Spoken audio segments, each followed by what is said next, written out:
Student, मेरा इस YouTube channel बरदस mathematics Hazaribagh में आप सबका बहुत बहुत स्वागत है।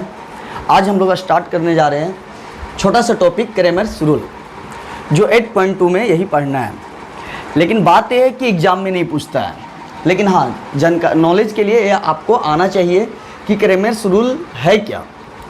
कभी ऐसा नहीं लगेगा कि क्रेमर्स रूल पढ़ाया नहीं गया था, है ना, तो इसलिए आपको बता दिया जा रहा है। लेकिन एग्ज़ाम के लिए जो पूछता था, 3 क्वेश्चन पूछता था, आपको जो बताया गया था, है ना, system of equation, solution of system of linear equation, जिसमें 3 टाइप का सवाल पूछता था। पहला टाइप जो आपको बता दिया गया उस पर ध्यान देना है, इस पे नहीं। ये सिर्फ जानकारी के लिए आपको या नॉलेज के लिए आपको आना चाहिए कि हाँ कभी ऐसा ना लगे कि हम नहीं पढ़े हुए हैं इस टॉपिक को, है ना। तो मेरा कहने मतलब पहला टाइप में बताया गया था कि 3 इक्वेशन जब भी दिया रहेगा 2x 3y, क्लियर है, 4z equal to 5, 3x 4y 5z equal to 6, है ना। और इधर था मान लो 5x 6y 7z equal to 8। तो इस टाइप का क्वेश्चन आपको पूछ सकता है। जब हम लोग मैट्रिक्स फॉर्म बनाते थे, let a equal to x के आगे 2 3 5, y के आगे 3 4 6 और z के आगे 4 5 7, और x में क्या रखते थे, एक्स वाई जेड नेम आया तो एक्स वाई जेड जो आपको अच्छे से आता है, और बी में रखते थे, है ना, जो इक्वल के इधर है 5 6 8, इसको रखते थे। एक टाइप 1 में था। टाइप 1 में बताया गया था कि एक्स वाई जेड तीनों अवेलेबल रहेगा। टाइप 1 में कि एक्स वाई जेड हर एक इक्वेशन में, एक्स वाई जेड हर एक इक्वेशन में एक्स वाई जेड रहेगा। टाइप 2 में ये बताया गया था, टाइप 2 ऐसा बताया गया था 2x plus Y equal to 5, इस टाइप से हो सकता है, या तो 3x प्लस जेड, है ना, 3x प्लस, है ना, 4z इक्वल टू 6, या तो x प्लस वाई प्लस, है ना, 7z इक्वल टू 7।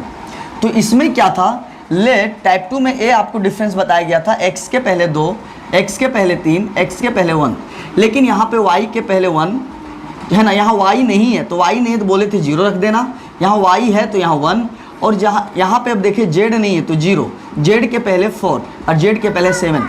तो मेरा कहने का मतलब पहला टाइप में पता चला कि x y z तीनों में अवेलेबल था। दूसरा टाइप में था कि हो सकता है 3 इक्वेशन में कहीं y गायब हो जाए, कहीं z गायब हो जाए, तो इस टाइप जहाँ गायब रहेगा उसमें क्या लगा देना, 0। तो ये टाइप 2 था। टाइप 3 में क्या बताया गया था, याद कर, यही क्वेश्चन था, टाइप ही 1 ही था, सिर्फ क्या करना था, 2x नहीं, यहाँ पे 2/x 3/y, है ना, और 4/z इक्वल टू मान लो 5, इस टाइप से रहेगा, 3/x 4/y 5/z और इक्वल टू 6, और यहाँ पे क्या था 5/x 6/y 7/z equal to 8। तो इसमें क्या करते थे, है ना, लेट ए तो यही रहता, है ना, सेम, लेकिन x के जगह में अब क्या हो जाता है, x था तो x था, अब x के जगह 1/x, तो यहाँ पे आपको सिर्फ 1/x, y के जगह 1/y तो यहाँ पे 1/y, z के जगह हम z नहीं बल्कि 1/z, बस यही अंतर है। तो वहाँ पे x था तो x y z, और यहाँ पे 1/x है तो यहाँ पे 1/x 1/y 1/z, इस टाइप से रखना था।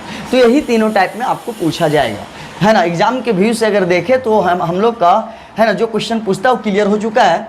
अब एक न्यू टॉपिक जो है Cramer's rule. Cramer's rule exam में नहीं पूछेगा, लेकिन नॉलेज के लिए, जानकारी के लिए, कभी ऐसा ना लगे कि ये चीज़ हमको छोड़ दिया गया था या तो 12th में हम ऐसा नहीं पढ़े थे, इसके लिए आपको एक बार हम, है ना, क्रेमर्स रूल बता दे रहे हैं, और है ना आप इस पे क्वेश्चन बना सकते हैं। तो क्रेमर्स रूल क्या है, थोड़ा ध्यान देना है। कुछ नहीं, बहुत ईजी है, सबसे ईजी क्रेमर्स रूल ही है ना, लेकिन पूछता नहीं, ईजी है ज़्यादा ना, इसीलिए नहीं पूछता है, तो ध्यान देना है। सबसे पहले डेल अगर हम मानना है, सबसे पहले डेल मानना है, सॉरी डेल्टा मानना है। डेल्टा क्या होता है, ध्यान देना है, x के आगे x के आगे x के आगे, y के आगे y के आगे y के आगे, z के आगे z के आगे z, ये डेल्टा में रखा जाएगा, क्लियर है। तो डेल्टा में क्या रखना है, x के आगे y के आगे और क्या, z के आगे, क्लियर है, उसको हम लोग डेल्टा मान लेंगे। और डेल्टा 1 क्या करना है, सुनना है, 1 आया, क्या है 1, तो 1 वाला है ना, 1 का मतलब ये ध्यान देना है, 1 का मतलब ये जो पहला लाइन है, दूसरा लाइन है, तीसरा लाइन है, तो 1 का मतलब पहला जो है ना, पहला 1 का मतलब 1 बता रहा है ना, खड़ा लाइन, पहला खड़ा लाइन, 2 बता रहा है दूसरा खड़ा लाइन, और 3 बताएगा तीसरा खड़ा लाइन।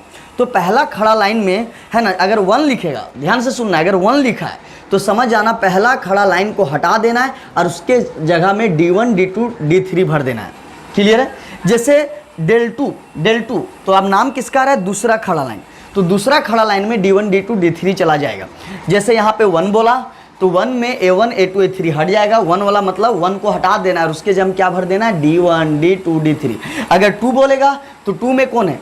B1 B2 B3, ये दूसरा खड़ा लाइन है, तो इसमें 2 बोला तो 2 को हटा के क्या भर देना है? D1 D2 D3। क्लियर है? अगर 3 बोलेगा, क्या बोला? 3, तो 3 में क्या है? C1 C2 C3। अब 3 मतलब 3 को हटा के क्या भर देना है? D1 D2 D3। मतलब अगर शॉर्ट में बोले, अगर 1 बोलेगा तो D1 D2 D3 1 में भराएगा, है ना। 2 बोलेगा तो 2 वाला में हटा के जो पहले से था उसमें D1 D2 D3 भर देना है। अगर 3 बोलेगा, क्या बोलेगा? 3। अगर 3 बोलेगा तो 3 में कौन था? खड़ा लाइन में 3 खड़ा लाइन में कौन था? C1 C2 C3, C1 C2 C3। अब उसको हटा के क्या भर देना है? D1 D2 D3 भर देना है। तो अगर 1 बोलेगा तो 1 में D1 वाला आ जाएगा। क्लियर है? तो 1 वाला को हटा के किस में आ जाएगा? D1 1 वाला में। 2 बोलेगा तो, है ना, 2 बोलेगा तो 2 लाइन में कौन है? अरे A है, तो इसमें D1 D2 D3 आ जाएगा। 3 बोलेगा तो 3 में D1 D2 D3 आ जाएगा। तो ये आपको समझ में आ गया, है ना। एक क्या था? Cramer's rule. अब हम लोग क्या करते हैं? एक एग्जाम्पल से हम लोग, है ना, एक्स वाई जेड का वैल्यू निकालते हैं। बस दोनों में क्या डिफरेंस है? क्रेमर्स रूल और solution of system of linear equation, दोनों में एक्स वाई जेड ही निकालना है, लेकिन उसमें थोड़ा लॉन्ग करके बनता था, मैट्रिक्स मेथड से बनता था। और क्रेमर्स रूल भी कोई नया रूल नहीं है ना। रूल एक नया है, लेकिन वैल्यू जो है, रिजल्ट जो है, वही चीज़ निकालना है। जैसे यहाँ पे x निकालना है, y निकालना है, z निकालना है। क्लियर है? और वहाँ भी solution of system of linear equation में भी हम लोग x y z ही निकालते थे। क्या निकालते थे? x y z, लेकिन तरीका अलग अलग करके। मतलब क्रेमर्स रूल के तरीका से यहाँ निकालना है, क्रेमर्स रूल के तरीका से निकालना है, और वहाँ क्या था? Solution of system of linear equation के हिसाब से निकालना था। लेकिन रिजल्ट क्या निकालना है? एक्स वाई जेड ही निकालना है। वैल्यू क्या निकालना है? X Y Z. बस दोनों में डिफरेंस क्या है? यहाँ क्रेमर्स रूल लगाया जा रहा है और वहाँ क्या लगाया जा रहा था? Matrix method. क्लियर है? लेकिन, है ना, प्रोसेस अलग अलग है, बनाने का तरीका अलग अलग है, लेकिन हमको जाके छूना वही है। छूना मतलब एक्स वाई जेड ही निकालना है। तो दोनों, है ना, तो है ना, दोनों का कॉन्सेप्ट अलग अलग है, लेकिन आपको रिजल्ट क्या निकालना है? सेम चीज़, एक्स वाई जेड, मतलब सॉल्यूशन ही निकालना है। तो यहाँ पे हम लोग क्या लगाने जा रहे हैं? Cramer's rule. थोड़ा एक बार और देख लें। क्रेमर्स रूल, डेल्टा में एक्स के आगे वाला, वाई के आगे वाला, जेड के आगे वाला, डेल्टा हो गया। अब डेल्टा 1 बोलेगा तो डेल्टा को देखना है। अगर 1 बोलेगा तो 1 अगर आ गया तो 1 का मतलब पहला खड़ा लाइन, दूसरा खड़ा लाइन, तीसरा। तो 1 मतलब पहला खड़ा लाइन के जगह में कौन भर देना है? D1 D2 D3। 2 बोलेगा, डेल्टा 2 बोलेगा तो दूसरा खड़ा लाइन में B1 B2 B3 था। अब यहाँ कौन भराएगा? D1 D2 D3। तो अगर 1 बोलेगा तो D1 में भराएगा, 2 बोलेगा तो D वाला कहाँ भराएगा? है ना, D वाला कहाँ भराएगा? दूसरा में भराएगा। और 3 बोलेगा तो D1 D2 D3 कहाँ भराएगा? है ना, तीसरा में भराएगा। देख लो, पहला में D1 भराया, दूसरा में D वाला इक्वल, D मतलब इक्वल के इधर वाला भर देना है। और 3 अगर बात करेगा तो 3 में D1 D2 D3 भराएगा। और क्रेमर्स रूल के हिसाब से अगर यूज करें तो, है ना, डेल्टा 1 के नीचे डेल, डेल्टा 2 के नीचे डेल और डेल्टा 3 के नीचे डेल। तो डेल सबके नीचे रहेगा, एक बार 1 के नीचे, एक बार 2 के नीचे, एक बार 3 के नीचे, और आपका आंसर आ जाएगा। अब हम लोग इसको एग्जाम्पल के थ्रू देखते हैं, है ना। हम बोले थे अभी कि एग्जाम्पल के थ्रू क्लियर करवाएंगे कि क्रेमर्स रूल है क्या। और बात यह है कि एग्जाम में यही है कि पूछता नहीं है, क्योंकि बहुत ज़्यादा ईजी हो जाता है। लेकिन जब 6 मार्क्स में पूछता था, अभी हम टाइप 1, टाइप 2, टाइप 3 हम दिखाएं, उसमें क्या था? सॉल्व द इक्वेशन बाय, है ना, लिखा रहता था कि बाय मैट्रिक्स मेथड, लेकिन इसमें लिखा हुआ रहेगा बाय क्रेमर्स रूल। तो आपको समझ जाना है कि क्रेमर्स रूल के हिसाब से बनाना है। लेकिन जब एग्जाम में जो पूछता है, यहाँ लिखा रहेगा मैट्रिक्स मेथड। क्या बनाना है? मैट्रिक्स मेथड से आप सॉल्व करें, इस टाइप से लिखल रहेगा मैट्रिक्स मेथड।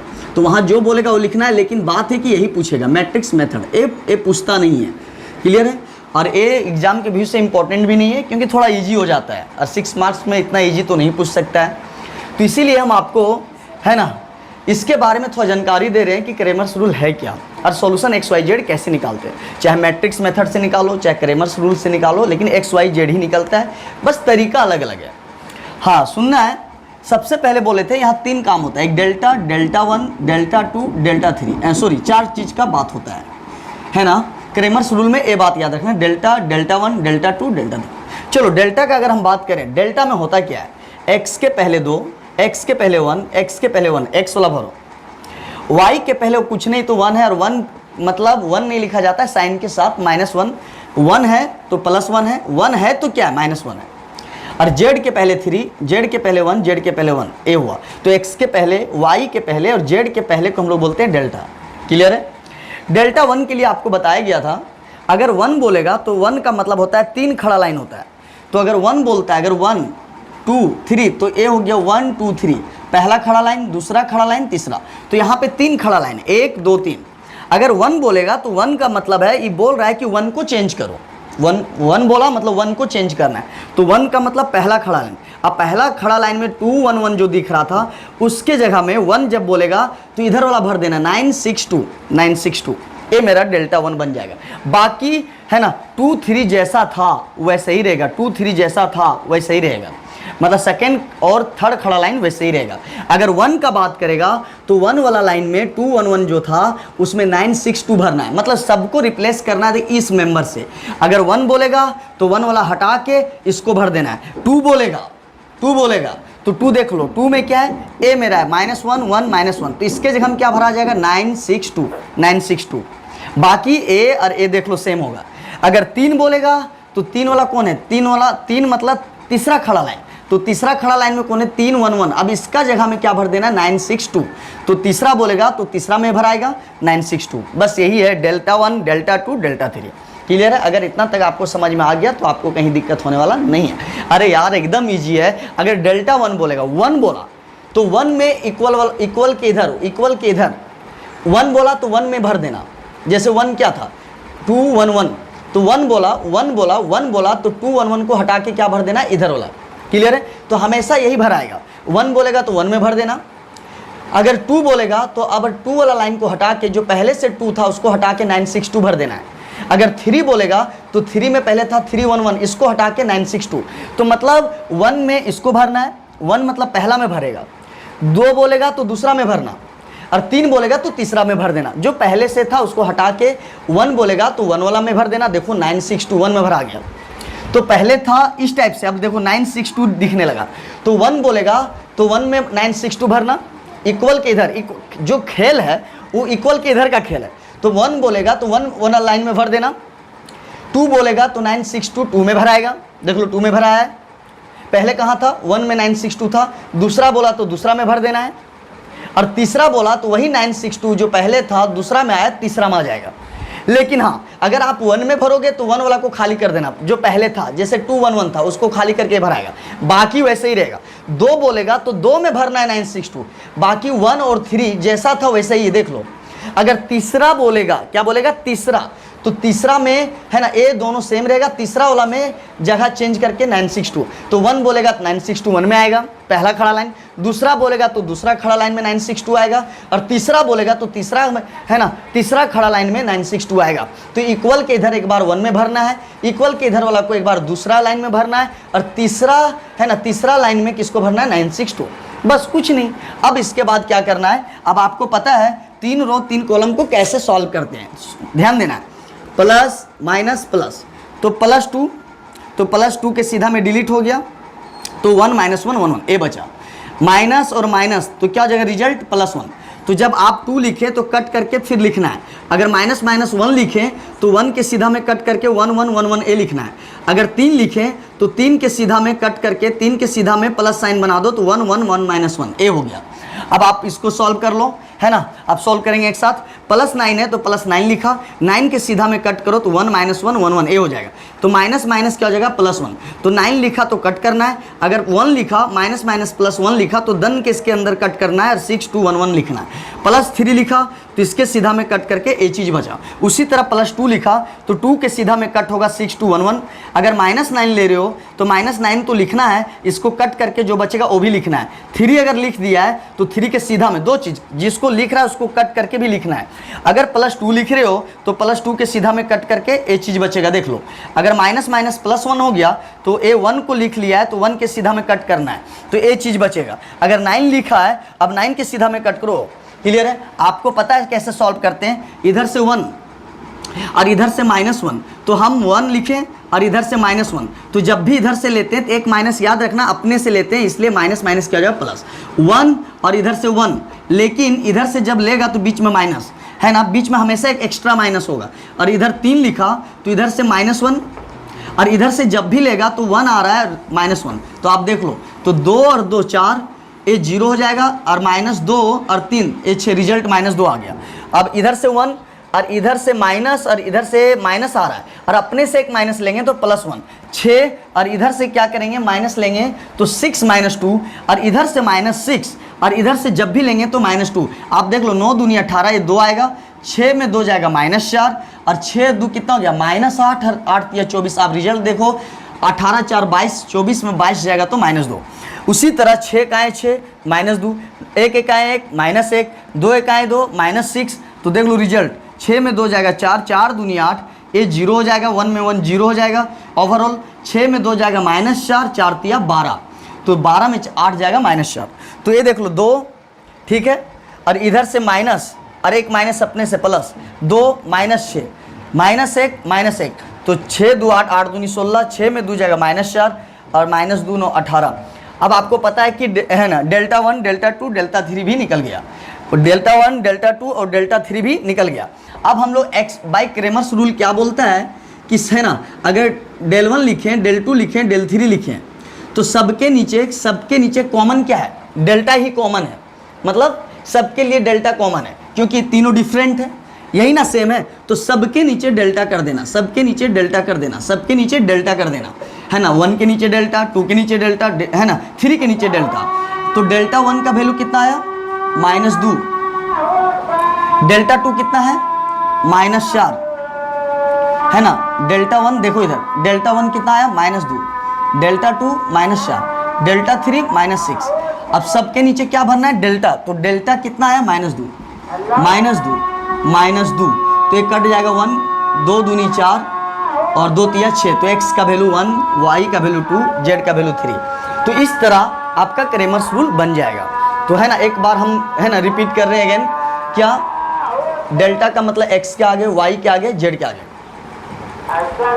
Δ1 जब भी बोलेगा क्या बोलेगा Δ1, तो 1 बोलेगा है ना, 1 मतलब पहला लाइन, 1 बोलेगा तो पहला लाइन, तो पहला लाइन में इक्वल के इधर वाला भरना 962, 2 बोलेगा तो दूसरा लाइन में कौन भराएगा 962। क्लियर है? अब एक लड़का बोल रहा है सर 3 पहले से और एक भर दें 4 हो जाएगा, नहीं, अगर 1 है तो पहला लाइन में आप भर रहे हैं 962 को, जो पहले से था उसको हटा के भरना है। अगर 2 अगर दूसरा में भर रहे हैं तो दूसरा में जो था उसको हटा के भरना है, हटा लेना तब भरना है। तो 1 में 962, दूसरा में 962 और तीसरा बोलेगा तो तीसरा में 962, तो इक्वल के इधर पहला में एक बार, दूसरा में एक बार, तीसरा में। अब प्लस माइनस करके आप सॉल्व करेंगे तो Δ1 Δ2 Δ3, इसके बाद x क्या निकालेंगे, है ना, Δ1 Δ2 Δ3, सबके नीचे डेल्टा कर देना है, 1 2 3 के नीचे क्या कर देना है डेल्टा, क्योंकि डेल्टा सबके लिए कॉमन है, आपका XYZ निकल, इसीलिए एग्जाम में नहीं पूछता है। क्यों? बहुत इजी है, इसीलिए कौन सा पूछता है, मैट्रिक्स मेथड। इसलिए जानकारी के लिए, नॉलेज के लिए आपको बता दिया गया ताकि आपको कहीं दिक्कत ना हो, है ना, और आपको कभी ऐसा ना लगे कि हमको क्रेमर्स रूल बताया नहीं किया था, और आप इस पर प्रैक्टिस कर सकते हैं। हम कल लेके आएंगे न्यू चैप्टर, है ना, न्यू चैप्टर कंटिन्यूटी, है ना, जो 4 मार्क्स में पूछता है, कभी कभी 1 मार्क्स पूछ देता है तो 5 मार्क्स हो जाता है। बहुत इंपॉर्टेंट टॉपिक है, कैलकुलस का पहला चैप्टर आएगा, है ना, तो हम लोग कल लेके आते हैं कंटिन्यूटी, है ना, और आप लोग कंटिन्यू जुड़े रहें, एक एक चीज़ को समझ में आएगा, और आप है ना क्रेमर्स रूल पे आप प्रैक्टिस कर सकते हैं। इसमें ज़्यादा चर्चा नहीं हुआ क्योंकि एग्जाम में पूछता नहीं है, और जानकारी के लिए आपको क्रेमर्स रूल बता दिया गया, जो भी पूछेगा 8.1 से, तो आप